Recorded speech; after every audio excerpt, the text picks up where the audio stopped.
सतना की सातों विधानसभा से कौन जीत रहा है चुनाव, आज हम इस पर चर्चा करेंगे। कौन सी ऐसी विधानसभा सतना में है जिसमें भाजपा प्रत्याशी तीसरे नंबर पर आने की संभावना में है। एक ऐसी कौन सी विधानसभा है जिस पर कांग्रेस प्रत्याशी तीसरे नंबर पर आ सकते हैं, एक एक जानकारी हम आज आपको बताएंगे। दोस्तों नमस्कार, मैं रमू सिंह। चुनाव परिणाम 3 दिसंबर को आएंगे। असली रिजल्ट उसी दिन पता चलेगा। अभी हम जो बात कर रहे हैं वह जन चर्चाओं के माध्यम से मिले फीडबैक के आधार पर आप लोगों को बताने जा रहे हैं। चलिए सबसे पहले अमरपाटन विधानसभा की बात करते हैं, क्योंकि यहां दो दिग्गज लड़ रहे हैं। एक पूर्व मंत्री तो एक वर्तमान मंत्री यहां से चुनाव लड़े हैं। अमरपाटन में कांग्रेस और भाजपा प्रत्याशी के बीच सीधा मुकाबला होना बताया जा रहा है। जन चर्चाएं जोरों पर है कि इस सीट पर अमरपाटन विधानसभा से कांग्रेस प्रत्याशी राजेंद्र कुमार सिंह चुनाव जीत रहे हैं। अब उसके कारण आप लोग भी जानते हैं, क्योंकि अमरपाटन विधानसभा में मंत्री, बीजेपी के मंत्री रामखिलावन पटेल ने जो पूरे 5 साल उस विधानसभा में बोया है, उसकी फसल अच्छी नहीं प्रतीत हो रही है। खुद मंत्री को आभास है कि उन्होंने अमरपाटन विधानसभा में आखिर ऐसा क्या किया, सिर्फ एक जातिवाद के अलावा। अब जातिवाद से हर बार चुनाव नहीं जीता जा सकता। यह परेशानी, यह प्रॉब्लम उनके सामने आकर खड़ी हुई। आत्ममंथन चुनाव परिणाम के बाद वह भी करेंगे। अब बात करें नागौद विधानसभा की। नागौद से जो जानकारियां मिल रही हैं उसके आधार पर भाजपा और बसपा प्रत्याशी में सीधा टक्कर होना बताया जा रहा है। जाहिर है अगर भाजपा और बसपा प्रत्याशी में टक्कर होगी तो नागौद एक ऐसी विधानसभा सतना जिले की हो सकती है जहां कांग्रेस तीसरे नंबर पर रहे। अब बात करें नागौद से चुनाव कौन जीत सकता है, क्योंकि हर आदमी को तो यही जानना है कि चुनाव कौन जीत रहा है। तो यह जान लीजिए, नागौद में यहां बहुत ज्यादा चर्चाएं हैं कि नागौद विधानसभा से इस बार बसपा प्रत्याशी यादवेंद्र सिंह चुनाव जीत सकते हैं। उसके कई कारण बताए जा रहे हैं। यादवेंद्र सिंह के जीवन का यह अंतिम चुनाव है। स्वास्थ्य कारणों को लेकर उन्होंने कांग्रेस में भी यही कहा था, कांग्रेस से बगावत भी इसी बात पर की थी कि यह उनके जीवन का अंतिम चुनाव है। वह इस चुनाव के बाद कोई चुनाव नहीं लड़ेंगे। हां, वह भाजपा के नागेंद्र सिंह की तरह नहीं है कि वह मंच से घोषणा कर दें कि यह मेरे जीवन का अंतिम चुनाव है, इसके बाद मैं कोई चुनाव नहीं लड़ूंगा, मगर इसके बाद फिर वह 2023 का चुनाव लड़े हैं। इस बात को लेकर भी शायद नागौद की जनता में कुछ ऐसी चर्चाएं थी कि जब नागेंद्र सिंह जी ने यह कह दिया कि हम चुनाव नहीं लड़ेंगे तो फिर वह चुनाव मैदान में क्यों कूद गए। उन्होंने खुद कहा था कि बढ़ती उम्र के कारण मैं अगला चुनाव नहीं लड़ूंगा। तो क्या 2 साल पहले उनकी उम्र बढ़ रही थी और चुनाव आते आते उनकी उम्र घटने लगी कि वह 2023 के चुनाव में फिर मैदान में उतर आए। यह सभी कारण नागौद विधानसभा चुनाव को लेकर बताए जा रहे हैं कि नागौद विधानसभा में बीएसपी से यादवेंद्र सिंह चुनाव जीत सकते हैं। अब बात करें मैहर विधानसभा की। मैहर में चर्चाएं हैं कि यहां से कांग्रेस और विंध्य जनता पार्टी के प्रत्याशी में जबरदस्त टक्कर होना है। अगर इन चर्चाओं को सच मान लिया जाए और एक बात गौर करें कि अगर कांग्रेस और विंध्य जनता पार्टी में टक्कर है तो भाजपा प्रत्याशी यहां तीसरे स्थान पर आ सकते हैं। चर्चाओं के आधार पर यह भी निष्कर्ष निकाला जा सकता है कि मैहर में इस बार कांग्रेस प्रत्याशी धर्मेश घई चुनाव जीत सकते हैं। कारण नारायण त्रिपाठी को हराने के लिए कई लोगों ने हर संभव प्रयास किए हैं मैहर में इस बार। अब यह लोग अपने मिशन पर कितने कारगर हो पाए हैं, कितने सफल हो पाए हैं, यह तो चुनाव परिणाम से ही पता चलेगा। नारायण त्रिपाठी ने अपनी पार्टी, अपना राजनीतिक दल बना लिया है और वह अपने दल के मुखिया हैं।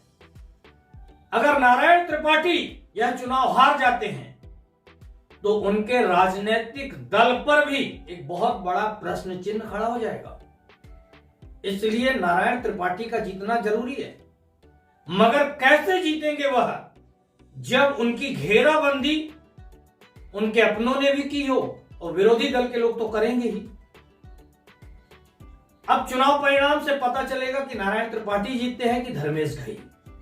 रामपुर बघेलान में भाजपा और कांग्रेस प्रत्याशी के बीच सीधा मुकाबला होना बताया जा रहा है, जिसमें भाजपा प्रत्याशी की जीत होना जन चर्चाओं में है। हां, यह भी चर्चा है कि जिस आसानी से 2018 का चुनाव भाजपा प्रत्याशी विक्रम सिंह विक्की ने जीता था, उतनी आसानी से 2023 का चुनाव वह नहीं जीत पाएंगे। इसके पीछे भी कई कारण हैं। इस बार पहली बार पूरे विंध्य में ब्राह्मण बहुत ज्यादा संगठित हुआ है। इसके पहले ब्राह्मण हमेशा असंगठित रहता था। इस चुनाव में चुनाव परिणाम आप लोगों को हर विधानसभा में बताएंगे कि ब्राह्मणों में भी इस बार एक बात देखी गई कि वो बहुत ज्यादा तादाद में संगठित हुए हैं। अब यह चुनाव परिणामों पर डिपेंड करता है, देखा जाएगा चुनाव परिणाम 3 दिसंबर के दिन कि आखिर ब्राह्मणों ने इतनी एकता दिखाई है। अब बात करें चित्रकूट विधानसभा की। चित्रकूट विधानसभा में कांग्रेस और भाजपा के बीच सीधे मुकाबले की बातें कही जा रही हैं। सपा और बसपा प्रत्याशी वोट कटवा साबित होंगे। यहां चित्रकूट में इस बार भाजपा प्रत्याशी की जीत होना भी बताया जा रहा है। कारण कई बताए जा रहे हैं कि भाजपा के मिशन में हर हाल में चित्रकूट जीतना जरूरी बताया गया। जब यह जानकारी लेने के प्रयास किए गए तो ऐसा कुछ बताया गया कि भाजपा के मिशन में हर हाल में चित्रकूट जीतना जरूरी है। क्यों है, अब यह तो वही जाने। मगर अंदर खाने की खबर यह निकल कर आ रही है कि भाजपा ने कोई प्लान बनाया है कि चित्रकूट से लेकर अयोध्या तक, क्योंकि अयोध्या भगवान राम की जन्मस्थली है, तो चित्रकूट भगवान राम की तपोस्थली है। तो जन्मस्थली से तपोस्थली को जोड़ने का कोई प्रोजेक्ट आरएसएस ने या बीजेपी ने बनाया है। उस प्रोजेक्ट को बनाने के बाद यह तय किया गया कि हमें चित्रकूट जरूरी जीतना है।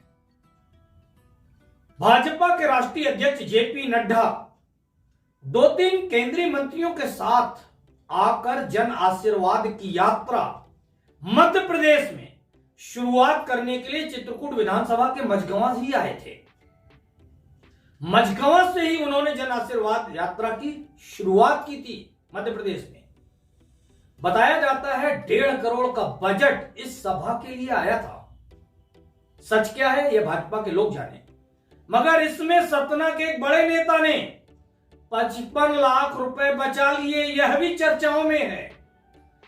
भाजपा के कदावर नेता कैलाश विजयवर्गीय ने इस बात को पकड़ भी लिया था कि सतना के एक नेता ने बहुत सारे पैसे बचा लिए हैं इस बजट से। इस नेता से पूछा था कैलाश विजयवर्गीय ने कि यहां जो जेपी नड्डा के सभा के लिए कुर्सियां बिछाई गई हैं, इनकी संख्या क्या है। सतना के इस नेता ने कैलाश विजयवर्गीय से कहा था कि 20,000 कुर्सियां हैं, जबकि कुर्सियां 12,000 थी। कैलाश विजयवर्गीय ने कहा था सतना के इस नेता से कि यह 20,000 कुर्सियां तो नहीं लग रही हैं। तब इस नेता ने जवाब दिया था कल 20,000 हो जाएंगी। कैलाश विजयवर्गीय समझ गए थे, क्योंकि कैलाश विजयवर्गीय इंदौर महानगर के हैं। वह ऐसे आयोजन, ऐसी सभाएं, ऐसे कार्यक्रम कराते रहते हैं। वह दूर से ही समझ गए कि 20,000 कुर्सियां नहीं हैं। नेताजी पकड़ तो गए, कैलाश विजयवर्गीय समझ भी गए कि यहां क्या हुआ है नड्डा जी की सभा को लेकर। मगर यह बात जब ऊपर तक पहुंचे तब तो इन नेताओं की कोई पोल खुले, लेकिन हमाम में सब नंगे हैं, इसलिए कोई किसी की पोल शायद खोलता ही नहीं। चलिए अब बात करें रैगांव की। रैगांव विधानसभा में जाने क्यों चुनाव के काफी समय पहले से ही लोग परिवर्तन परिवर्तन परिवर्तन की बातें कर रहे थे, परिवर्तन चाह रहे थे। अगर परिवर्तन की चर्चा सच है तो रैगांव से भाजपा की प्रतिमा बागरी चुनाव जीत सकती हैं। अब आप लोगों को इंतजार होगा, आप इंतजार कर रहे होंगे कि हम सतना विधानसभा की बात क्यों नहीं कर रहे हैं। क्या होगा सतना विधानसभा का रिजल्ट, सिर्फ एक बात से आप समझिए सतना विधानसभा का रिजल्ट क्या होगा। एक शादी समारोह में दो भाजपा के बड़े नेताओं से मुलाकात हुई। इस समय सभी जगह बातें चुनावी हार जीत की ही हो रही हैं। वहां पर भी बातें चुनाव को लेकर होने लगी। दोनों भाजपा नेताओं ने कहा प्रदेश में भाजपा की सरकार बन रही है, कारण सिर्फ लाडली बहना योजना। मैंने जैसे ही पूछा सतना, उन्होंने पहले कहा जीत रहे हैं, मगर जल्द ही उनके चेहरों पर एक अजीब सी मुस्कान छा गई। मैंने पूछा आप सतना के नाम पर इस तरह मुस्कुरा रहे हैं? वह भी समझ गए, अब आप भी समझ जाएं, समझ ही गए होंगे। सतना विधानसभा पर कांग्रेस के डब्बू कुशवाहा के चुनाव जीतने की चर्चाएं हैं। अब आप लोग एक साथ 7 विधानसभाओं के चुनाव परिणाम जन चर्चाओं के आधार पर सुनिए। अमरपाटन कांग्रेस के राजेंद्र सिंह, नागौद बीएसपी से यादवेंद्र सिंह, मैहर से कांग्रेस के धर्मेश घई, रामपुर बघेलान से भाजपा के विक्रम सिंह विक्की, चित्रकूट से भाजपा के सुरेंद्र गहरवार, रैगांव से भाजपा की प्रतिमा बागरी, सतना से कांग्रेस के डब्बू कुशवाहा। मैं कोई फाइनल रिजल्ट नहीं पेश कर रहा हूं, मैं कोई जीत का प्रमाण पत्र भी नहीं बांट रहा हूं, ना ही मेरी इस खबर से जीत हार का कोई फैसला होने वाला है, ना ही मेरी इस खबर के बाद कोई जीत का सर्टिफिकेट इन सातों को देने वाला है। यह खबर जन चर्चाओं के आधार पर है, ऐसी जन चर्चाएं हैं। बाकी 3 दिसंबर के पहले चुनाव परिणाम घोषित होने के पहले तक सभी प्रत्याशी चुनाव जीत रहे हैं। वह प्रत्याशी भी जिनका नंबर नीचे से पहले नंबर पर आने वाला है। एक बात यह भी पक्की है, मेरे इस खबर से खुश कम लोग ही होंगे, बहुत लोगों को तकलीफ पहुंचेगी, मगर यह तकलीफ तो 3 दिसंबर चुनाव परिणाम के दिन भी होगी, क्योंकि उस दिन भी जीतेंगे तो 7 लोग ही, बाकी को तकलीफ होना स्वाभाविक है। अब मेरे इस खबर पर आप क्या सोच रहे हैं, जल्द कमेंट्स बॉक्स पर लिखकर बताएं। धन्यवाद दोस्तों।